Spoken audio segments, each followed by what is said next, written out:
So Periyune is sung by the same singer in all the languages. The track that you saw the video featuring Rahman sir is sung by the same singer Jitin in all the languages because we understand that it might not be perfect in terms of slang, but his voice had so much of import in it when he sang the original that Rahman sir was keen that he will be the one singing all the languages.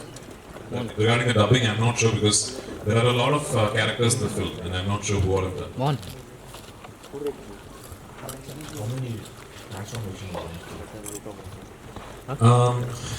So the way we approached the film and the transformation for the characters, we decided that I will put on a lot of weight first, so that eventually when I lose weight, the difference will be very stark. So I put on a lot of weight for the beginning portions of the film. It was fun. I ate a lot and became quite heavy, as you can see in the Kerala portions. And then we went to Jordan and we shot the portions where he's initially reaching the desert with the same. It was quite heavy at that time. Then we stopped shoot for about 7 to 8 months and I started my process of transformation. I lost 31 kilos actually. That version of me you will see in the film only because we didn't want to give out stills or anything before. So there's a scene in the film where the character finally shows his body and you will see how I look. And unfortunately what happened was, it was while filming those portions that the lockdown happened. And so then the shoot was stopped for almost 1.5 to 2 years. Finally, when we were regrouping, I had to do the entire transformation process once more. So I lost weight again. We went back to Algeria and we shot whatever was needed to shoot. We needed to shoot. But in terms of stages, you will see 3 different stages of the character in terms of his physical transformation also, which is his portions in Kerala and the initial portions in the desert where he comes there and he realizes that he's stuck. Then you see this character a few months later where he's beginning to change. He's lost a bit of weight, his hair and beard have started growing out. Then you meet him 3 years later where he's completely transformed and his body, his physicality, his mannerisms, body language, everything is changed. So there are these 3 stages too. You are like how a chill pill bro, like that so. Thank you. So, which is the Kannada word that you learned first? Yeah, go ahead. What's the question? Which is the Kannada first word that you learned? In First Kannada? Kannada word. Teach me.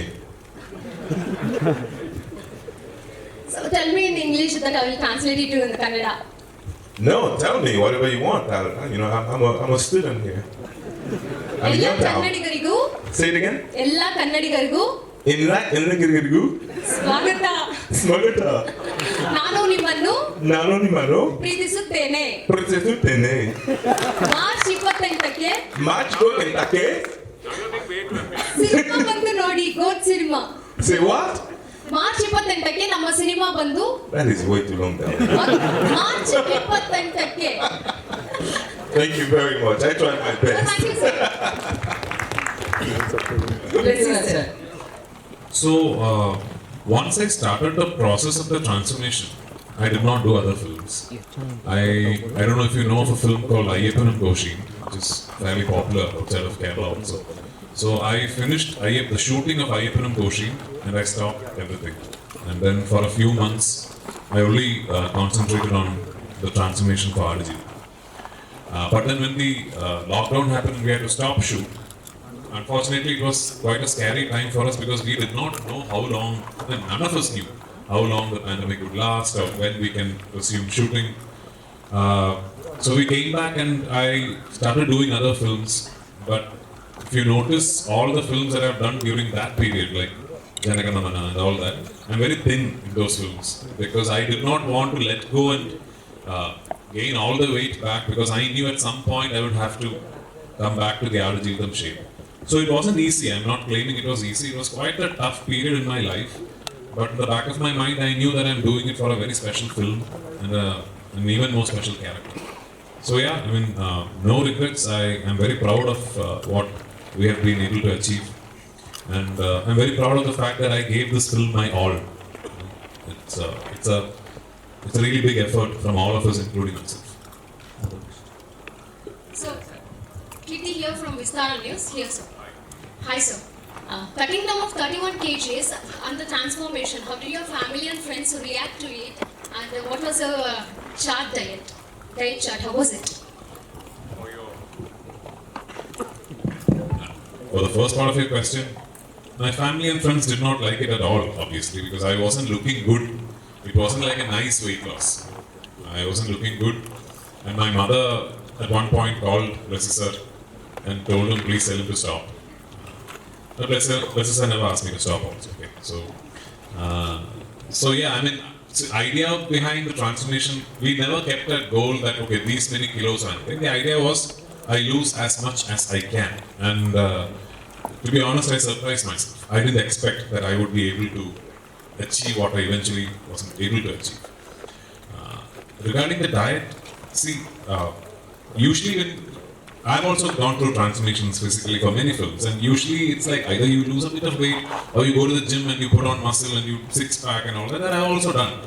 But here, what you're trying to achieve is the physicality of a man who was starving, who did not have access to enough food. And unfortunately, the only way to achieve that is to starve.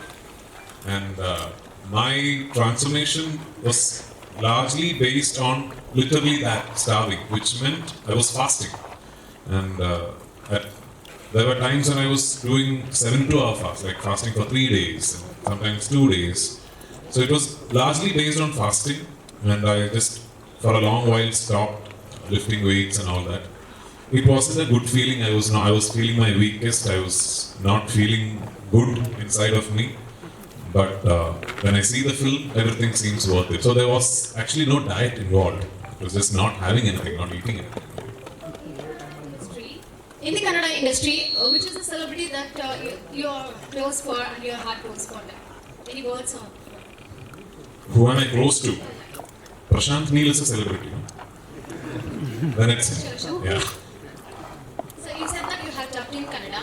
How difficult was it to capture original aesthetic language? That you should tell me when you hear my Kannada, because I think I'm blessed with an affinity for languages. I'd be immodest enough to claim that much. I think when I listen to someone speaking a language, I'm able to reciprocate and reproduce, if I have the lines with me. But this is not the first time I've dubbed in Kannada. I've dubbed for Salar also in Kannada.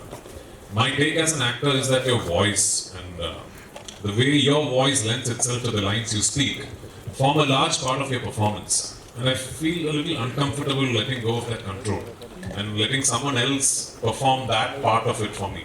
I feel a bit uncomfortable for that. And I've also noticed one thing that whenever actors attempt dubbing in multiple languages, they usually dub in their home language, which in my case is Malayalam. And most times it's usually Tamil and Hindi, or maybe Tamil, Hindi and maybe Telugu. I think very few people are attempted to dub in Kannada outside of Kannada. I think maybe the language is tough. Maybe, I don't know.